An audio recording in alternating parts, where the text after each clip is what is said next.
Et notre bus il part dans 7 minutes. Oh, Ok. Et une grande majorité de la population voulait intégrer le Reich allemand. Ouais, ça c'est de la nourriture les gars.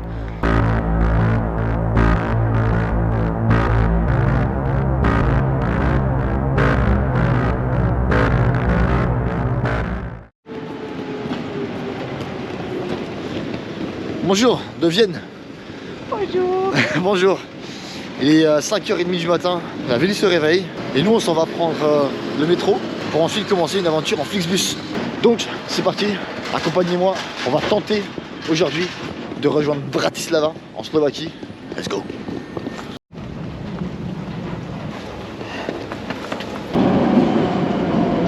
On a oublié de payer notre ticket ce matin.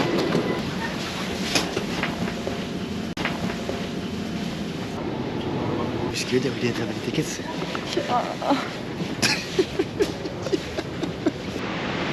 Normalement c'est ici, mais il n'y a que des K2, L, M, il n'y a pas de B3 et B4 comme on doit aller. Et notre bus il part dans 7 minutes. Wouhou!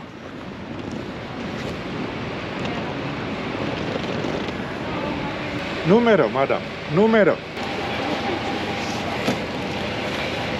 2D, 2C. All in front.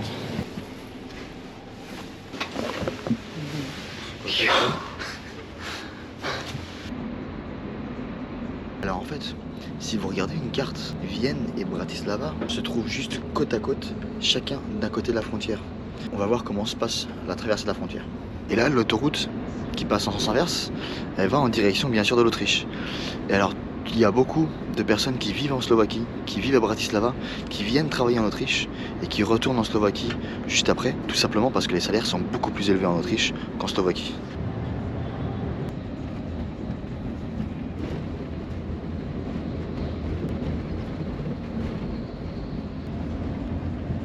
Voilà, ça y est, en Slovaquie.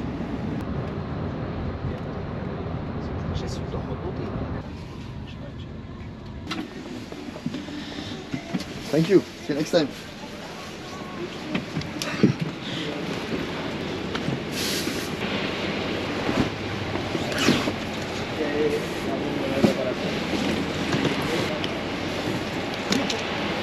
Ouh, nous voici ici, Slovaquie. Bon les gars, première chose à faire, trouver une consigne à bagages pour ça. Parce qu'on reste que quelques heures ici et à 15h on va à Budapest. Donc on va pas se promener toute la journée avec les bagages. J'espère qu'on peut trouver ça quelque part. En tout cas, une chose est sûre, c'est que matez-moi la gare routière. C'est super neuf, super propre, super moderne. Il n'y a rien à dire. C'est pas Paris-Bercy, hein, c'est sûr et certain. Et pour économiser de l'argent, bien sûr, on a fait les courses avant, on a chacun une pomme. Et là-dedans, on a un porridge. Hop là. Are you looking for something? You wait for your friend as well? Oh, okay. I saw you going and coming back. I thought she lost something as well. Ok, perfect. Matez-moi ça. Il y a une petite machine ici qui fait des cafés. C'est un robot. Le mec il vient de commander un café là. Et hop là. Yay. Comme je vous disais, c'est super moderne. Je pensais pas voir ça en arrivant ici en Slovaquie. Ah, regardez juste ici. Consigne à bagages. Alors comment ça marche? Choose size, on va prendre XL. 12 heures. Un numéro de téléphone. Okay, now you get it. On va payer 7 € pour les bagages ici, là-dedans, pendant 12 heures. En vrai, c'est pas si mal, hein, 3,50 € la personne. Allez hop, en prison. Ça y est, bienvenue ici à Bratislava, la capitale de la Slovaquie. On est le 19 novembre, il est environ 8h30 du matin, il doit faire 3 ou 4 degrés, un truc comme ça. La Slovaquie, elle a ses frontières avec l'Autriche, la Pologne, l'Ukraine, la Hongrie et la République tchèque. Et alors en parlant de République tchèque, ce pays a fait pendant très longtemps partie. Ah bah c'est le tram. Un vieux tram à l'ancienne. Ce pays a fait partie pendant très longtemps de la Tchécoslovaquie. Et cette ville, Bratislava, avant la Deuxième Guerre mondiale, était peuplée majoritairement de Hongrois et d'Allemands. Et c'est pour ça que quand il y a eu l'Anschluss en 1938, une grande majorité de la population voulait intégrer le Reich allemand, tout comme l'Autriche. Dankeschön. Malheureusement, les nazis avaient d'autres projets pour eux et ils en ont fait un état satellitaire, tout comme beaucoup des pays de l'Est qu'ils envahissaient. La majorité des juifs de Bratislava ont été déportés, environ 15 000 pendant la guerre, et la ville fut finalement libérée par les soviétiques en mars 1945 et fut ensuite attachée à la Tchécoslovaquie quand les communistes ont pris le pouvoir en 1948. C'est seulement en 1993 qu'elle a finalement eu son indépendance et que Bratislava est revenue à la Slovaquie et a eu son indépendance en tant que telle, en tant que pays neutre, après l'effondrement du bloc communiste. Et aujourd'hui, je vous emmène explorer la ville. C'est parti.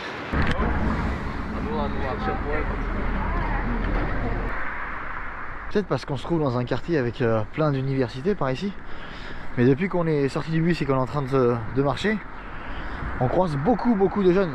La population a l'air très jeune. Je peux pas tout vous montrer, tout vous filmer, mais depuis qu'on marche, on croise énormément de jeunes. Sur la route entre la gare routière et la vieille ville, on arrive devant le palais présidentiel. Alors, regardez-moi ça. Alors ça, c'est le drapeau de la Slovaquie. Il ressemble beaucoup à celui de la Slovénie. Je crois que c'est juste l'écusson au milieu qui change. Le drapeau européen, bien sûr, au milieu. Et là, regardez, le palais présidentiel. Alors, je sais pas si j'ai le droit de m'approcher avec ma caméra. Il y a 2 gardes devant là. Mais bon, pour l'instant, ils me disent rien. Et il doit avoir très froid les messieurs devant parce qu'il fait que 3 degrés. Je viens de me dire que c'est un petit peu comme de la méditation. C'est dans la tête. Mais très joli palais. Maintenant, on va essayer de trouver la vieille ville qui doit être par ici.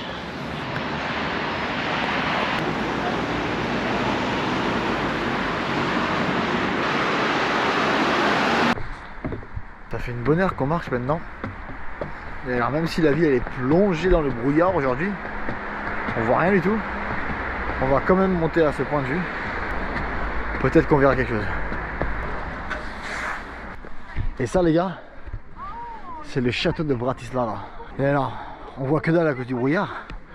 Mais regardez, il y a 1, 2, 3 et normalement une 4e tour dans le fond. Et alors ces 4 tours sont l'emblème de la ville. C'est quand même très joli, ça donne quand même un air à l'endroit. Un peu mystérieux, un peu mythique.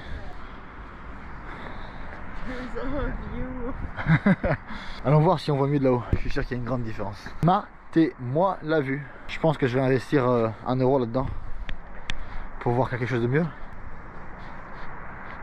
C'est rigolo, hein?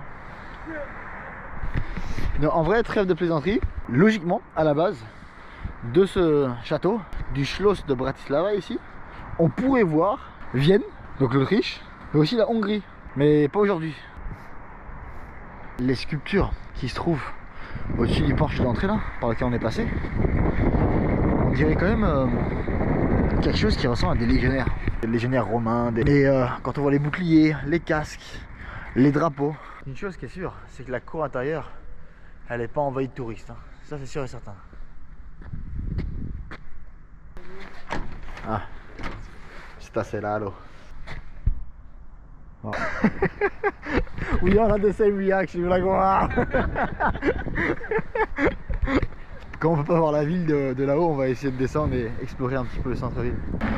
Là il est encore un petit peu trop tôt pour la bière, mais regardez-moi ça. Une pinte de bière, 2,30 €. Je crois que la Slovaquie c'est en train de devenir de plus en plus intéressant. Bah tu sais le vieux tunnel ici là, il est sous le château qu'on a été visiter. Wow, il fait froid. Should we go in here for a hot chocolate or something? Hello. Allons voir si on peut trouver un... It doesn't matter. Come on. Elle me dit que les tasses sont moches. Qu'est-ce qu'on s'en fout? On cherche un très bois. Hello. Hello. Can I have Cappuccino, please? Yes. and English breakfast tea? Yeah. Yeah? Yeah. With milk, yeah? No, just a tea, please. No milk. Okay. Perfect. Thank you very much. Voilà, vous voyez bien. Voilà, c'est mieux. Voilà, là on est bien là. Un petit thé, un petit cappuccino sur la vieille ville de Bratislava. On va continuer par là. Je vous avoue, il fait plus froid que je le pensais. Et au bout d'un moment, c'est même dur de parler. J'ai du mal à parler moi quand il fait trop froid.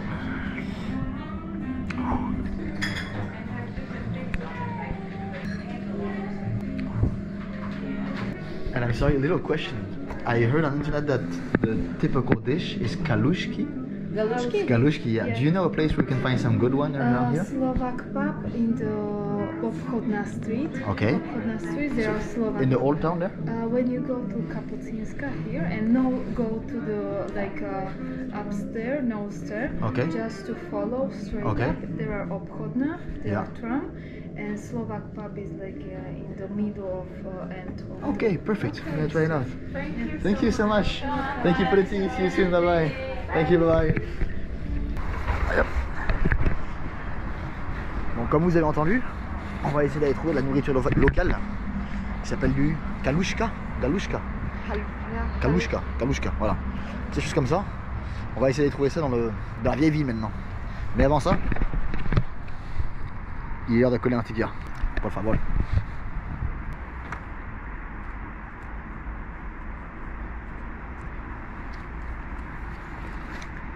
C'est parti. Ça réchauffe au moins le thé, hein. Ça fait du bien. Yeah, there we go. People in terrace, that would be me. Alors, pour ceux qui ne le savent pas, moi j'adore les terrasses. Me poser en terrasse et observer les gens, pour moi c'est une manière aussi de découvrir un pays ou une ville. Bon, c'est vrai que quand il fait 2 degrés et qu'il fait ressenti -1, c'est différent. Mais moi j'adore ça. Et elle aime pas ça du tout. Donc du coup, il faut faire des entre deux. Une fois on va en terrasse, une fois on n'y va pas.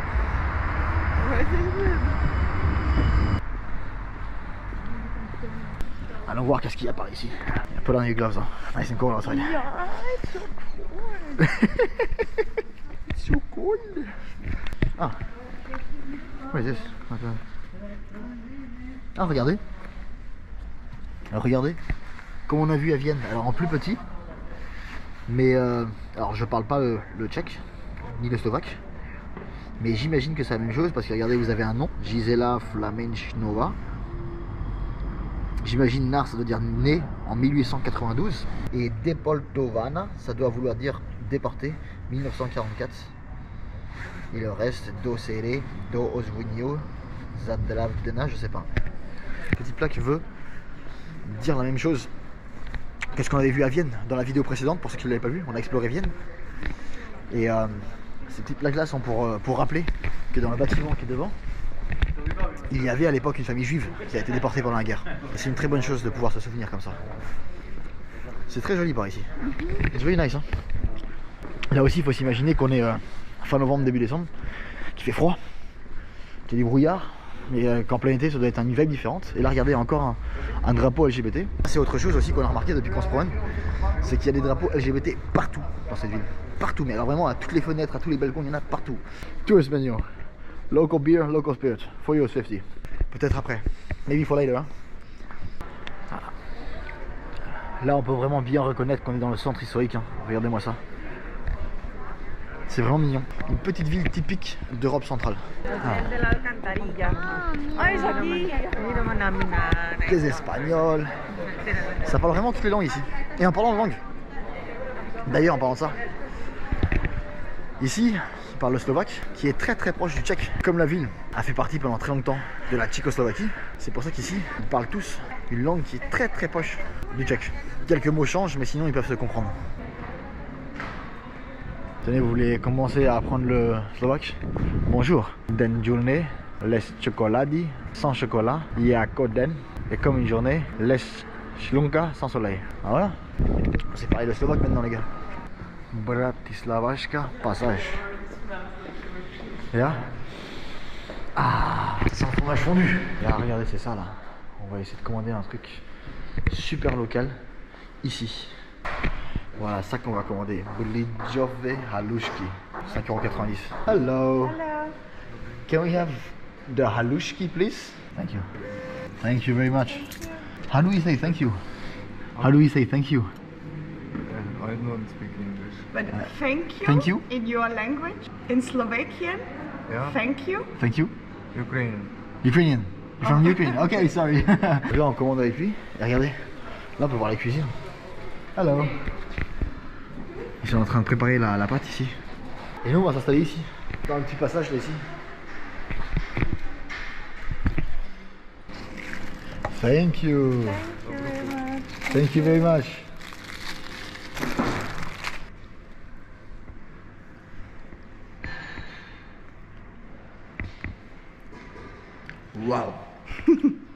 Waouh. Waouh. Ça c'est de la nourriture, les gars. Waouh. C'est un peu comme si vous aviez du fromage de chèvre fondu, comme on peut voir, et avec ces petits oignons frits ou ces petites, je sais pas c'est quoi en fait, mais ça a la consistance en fait d'un écrasé de pommes de terre et avec le goût d'un fromage de chèvre fondu. C'est excellent. Waouh. Je suis en train de tomber amoureux de la Slovaquie. Good, hein? Really good. Very good, hein? Si vous aimez pas le fromage de chèvre, vous êtes baisé. Wow. Je me demande quel est ce bâtiment. Et aussi la couleur, regardez-moi ça. C'est quand même un rose pâle. Des fois on se demande si y a un mec qui s'est dit putain moi, ma couleur préférée c'est le rose. Vas-y on met le bâtiment en rose. Ou est-ce que tout simplement c'est juste que le rose pâle était la seule couleur disponible ce jour-là. C'est possible aussi. Un autre drapeau que vous voyez aussi beaucoup quand vous promenez ici à Bratislava, c'est le drapeau ukrainien. Il est vrai que la Slovaquie partage sa frontière avec l'Ukraine, comme je vous disais, et que j'imagine qu'avec les temps actuels, il y a beaucoup de réfugiés ukrainiens qui sont par ici en train de travailler ou en train d'essayer de refaire leur vie. Là ici dans le quartier historique, on a plein de jolis établissements. Je suis sûr qu'on y mange très bien, mais que c'est pas pour notre budget.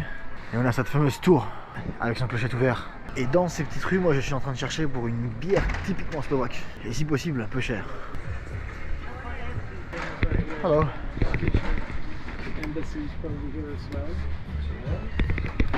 On va voir si là-dedans on peut trouver de la bière locale. Hello sir, how you doing? Thank you. What's your local beer? This one, local lager. This one here? Et matez-moi les prix. La pinte 3,20 €.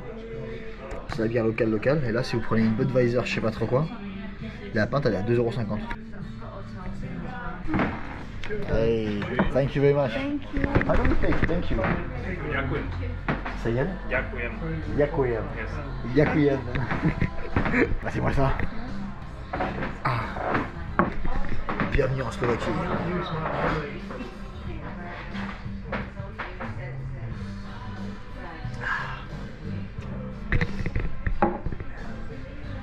Miam miam.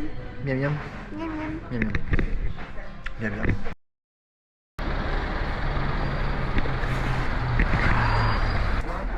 – 15h35 les gars, nouveau bus, direction Budapest. C'est parti.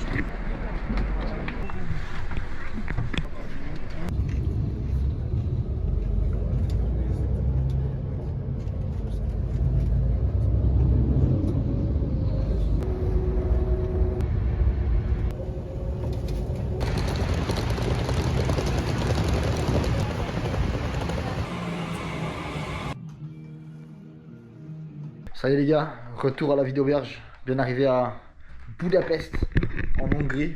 Et la découverte et la suite, ça sera dans la prochaine vidéo. Merci d'avoir suivi, on se voit bientôt. Bisous. Et aujourd'hui, on se trouve ici, à Budapest, en Hongrie. On a commandé quelque chose de typiquement hongrois bien sûr. Et c'est, à ce moment-là, le début de plus de 40 années de communisme pur et dur.